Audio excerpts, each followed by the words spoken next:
everyone fine. Valmiki ನಿಗಮದಲ್ಲಿ ಆಗಿರುವಂತಹ ಅಕ್ರಮ ಹಣ ವರ್ಗಾವಣೆ ಪ್ರಕರಣಕ್ಕೆ ಸಂಬಂಧಪಟ್ಟಂತೆ ಬಿ ನಾಗರಾಜ್ ಅವರನ್ನ ಕಸ್ಟಡಿಗೆ ಪಡೆದಾಯಿತು. ಆದರೆ ದದ್ದಲ್ ಅವರು ಎಲ್ಲಿದ್ದಾರೆ ಎನ್ನುವಂತಹ ಪ್ರಶ್ನೆಗೆ ಉತ್ತರ ಸಿಗ್ತಾ ಇಲ್ಲ.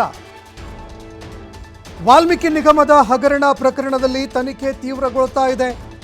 ಇಂದು ರಾತ್ರಿಯ ಒಳಗಾಗಿ ಬಸನಗೌಡ ದದ್ದಲ್ ಇಡಿ ವಶಕ್ಕೆ ಸಿಗುವಂತಹ ಸಾಧ್ಯತೆ ಇದೆ.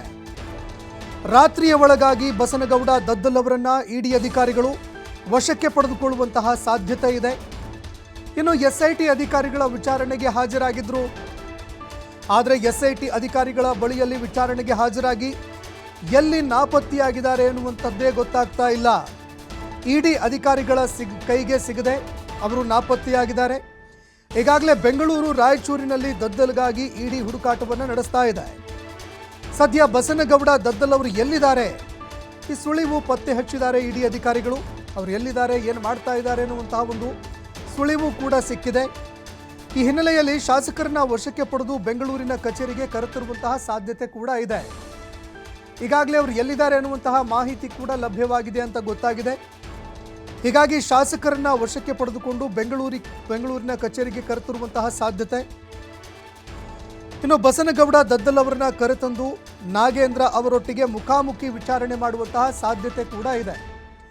ನಾಗೇಂದ್ರ ಅವರ ಜೊತೆಯಲ್ಲಿ ಎದುರು ಬದುರಾಗಿ ಕೂರಿಸಿ ಅವರನ್ನು ವಿಚಾರಣೆ ಮಾಡುವಂತಹ ಸಾಧ್ಯತೆ ಇದೆ. ಹೀಗಾಗಿ ಪ್ರಕರಣಕ್ಕೆ ಸಂಬಂಧಪಟ್ಟಂತೆ ಇನ್ನೂ ಯಾವ್ಯಾವ ಮಾಹಿತಿಗಳು ಬೆಳಕಿಗೆ ಬರುತ್ತೆ ಅನ್ನುವಂಥದ್ದನ್ನು ಕೂಡ ಕಾದು ನೋಡಬೇಕಾಗತ್ತೆ. ಇನ್ನು ಅದೇ ರೀತಿಯಾಗಿ ಬಿ ನಾಗೇಂದ್ರ ಅವರ ಪಾತ್ರ ಏನು, ಬಸನಗೌಡ ದದ್ದಲ್ ಅವರ ಪಾತ್ರ ಏನು, ಹಣ ವರ್ಗಾವಣೆ ಮಾಡೋದಕ್ಕೆ ಯಾರು ಆದೇಶ ಕೊಟ್ಟಿದ್ದು, ಯಾರು ಈ ಹಣವನ್ನು ವರ್ಗಾವಣೆ ಮಾಡೋದಕ್ಕೆ ಅಂತ ನಿರ್ದೇಶನ ಕೊಟ್ಟರು, ಸಂಪೂರ್ಣವಾಗಿ ಈ ಪ್ರಕರಣದ ಸೂತ್ರಧಾರ ಯಾರು, ಇದೆಲ್ಲವೂ ಕೂಡ ಗೊತ್ತಾಗಬೇಕಾಗಿದೆ. ಇದೇ ಕಾರಣಕ್ಕಾಗಿ ಬಿ ನಾಗೇಂದ್ರ, ಅದೇ ರೀತಿಯಾಗಿ ವಾಲ್ಮೀಕಿ ನಿಗಮದ ಅಧ್ಯಕ್ಷರಾಗಿರುವಂತಹ ಬಸನಗೌಡ ದದ್ದಲ್ ಇಬ್ಬರನ್ನೂ ಕೂಡ ಎದುರು ಬದುರು ಕೂರಿಸಿ ಈ ಪ್ರಕರಣಕ್ಕೆ ಸಂಬಂಧಪಟ್ಟಂತೆ ಏನು ಸಾಕ್ಷ್ಯಾಧಾರಗಳು ಲಭ್ಯವಾಗಿದೆ, ಏನು ದಾಖಲೆಗಳು ಲಭ್ಯವಾಗಿದೆ, ಅದೇ ರೀತಿಯಾಗಿ ಏನೆಲ್ಲ ಮಾಹಿತಿಗಳು ಲಭ್ಯವಾಗಿದ್ದಾವೆ ಅದನ್ನು ಮುಂದೆ ಇಟ್ಕೊಂಡು ಪ್ರಶ್ನೆ ಮಾಡುವಂತಹ ಸಾಧ್ಯತೆ ಇದೆ.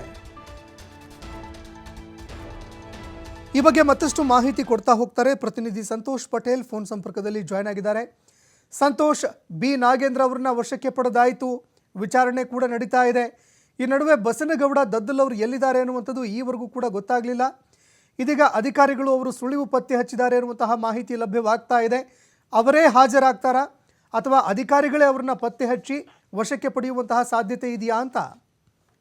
ಸಂತೋಷ್, ಈಗಾಗಲೇ ಏನು ನಾಗೇಂದ್ರ ಅವರ ಬಂಧನ ಮಾಡಿರುವಂತದ್ದು, ನಾಗೇಂದ್ರ ಬಂಧನದ ಬೆನ್ನಲ್ಲೇ ಈಗಾಗಲೇ ಬಸವನಗೌಡ ದದ್ದಲ್ ತಲೆಮರೆಸಿಕೊಂಡಿರುವಂತದ್ದು. SIT ಅಧಿಕಾರಿಗಳ ಒಂದು ವಿಚಾರಣೆಗೆ ಹಾಜರಾಗಿದ್ದು, ಇದಾದ ನಂತರ ಮನೆಗೂ ಕೂಡ ಹೋಗಿಲ್ಲ, ಮತ್ತೆ ರಾಯಚೂರು ಕೂಡ ಹೋಗಿಲ್ಲ. ಹೀಗಾಗಿ ಎಲ್ಲಿದ್ದಾರೆ ಅನ್ನೋದು ಯಾರಿಗೂ ಕೂಡ ಗೊತ್ತಿಲ್ಲ. ಗೌಪ್ಯ ಸ್ಥಳದಲ್ಲಿ ತಲೆಮರೆಸಿಕೊಂಡಿದ್ದಾರೆ. ಫೋನ್ ಸಂಪರ್ಕವೂ ಕೂಡ ಅವ್ರು ಎಲ್ಲೂ ಯಾರಿಗೂ ಕೂಡ ಸಿಗ್ತಾ ಇಲ್ಲ. ಸೊ ಹೀಗಾಗಿ ಪೊಲೀಸರು ಒಂದು ಕಡೆ ಅವ್ರನ್ನ SIT ಅಧಿಕಾರಿಗಳು ಹುಡುಕಾಟವನ್ನು ನಡೆಸಿದ್ರೆ, ಮತ್ತೊಂದು ಕಡೆ ಇಡಿ ಅಧಿಕಾರಿಗಳು ಅವ್ರ ಮೇಲೆ ಒಂದು ಕಣ್ಣನ್ನ ಇಟ್ಟಿದ್ರು. ಸೊ ಆ ಕಣ್ಣನ್ನ ಇಟ್ಟು ಅವ್ರನ್ನ ಹುಡುಕಾಟವನ್ನು ಶೋಧವನ್ನು ನಡೆಸ್ತಾ ಇರುವಂತದ್ದು. ಅಂದ್ರೆ ಇಂದು ರಾತ್ರಿಯ ಒಳಗಾಗಿ ಇಲ್ಲ ನಾಳೆ ಬೆಳಗ್ಗೆ ಅಷ್ಟರಲ್ಲಿ ಎಲ್ಲೇದು ಕೂಡ ಬಸವನಗೌಡ ದದ್ದಲ್ನ ಪತ್ತೆ ಮಾಡಿ ವಶಕ್ಕೆ ಪಡೆದು ಇಡಿ ಅಧಿಕಾರಿಗಳು ಕಚೇರಿಗೆ ಕರೆತರುವಂತ ಎಲ್ಲಾ ಸಾಧ್ಯತೆ ಇರುವಂತದ್ದು. ಯಾಕೆಂತ ಹೇಳಿದ್ರೆ ನೇರವಾಗಿ ಇದುವರೆಗೂ ಕೂಡ ವಿಚಾರಣೆ ಮಾಡಿದಂತ ಸಂದರ್ಭದಲ್ಲಿ ಬಸವನಗೌಡ ದದ್ದಲ್ ಇರ್ಬೋದು, ಆತನ ಆಪ್ತರಿರ್ಬೋದು, ಸಾಕಷ್ಟು ಹಣ ಹೋಗಿರುವಂತದ್ದು, ಬ್ಯಾಂಕ್ ಟ್ರಾನ್ಸಾಕ್ಷನ್ ಗಳಲ್ಲಿರುವಂತಹ ದಾಖಲಾತಿಗಳನ್ನ ಈಗಾಗಲೇ ಪತ್ತೆ ಮಾಡಿದ್ದಾರೆ.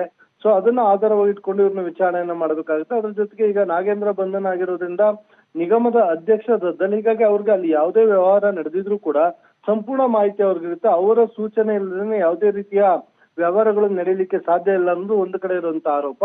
ಈ ಹಿನ್ನೆಲೆಯಲ್ಲಿ ಅವ್ರಿಗಾಗಿ ಹುಡುಕಾಟವನ್ನು ನಡೆಸ್ತಾ ಇರುವಂತದ್ದು. ಆದ್ರೆ ಬಂಧನದ ಭೀತಿಯಲ್ಲಿಯೇ ಬಸವನಗೌಡ ದದ್ದಲ್ ತಲೆಮರೆಸಿಕೊಂಡಿರುವಂತಹ ಎಲ್ಲಾ ಸಾಧ್ಯತೆ ಕೂಡ ಇರುವಂತದ್ದು. ಸಂತೋಷ್, ಧನ್ಯವಾದಗಳು ಸಂತೋಷ್ ಪಟೇಲ್ ನಿಮ್ಮೆಲ್ಲ ಮಾಹಿತಿಗೆ.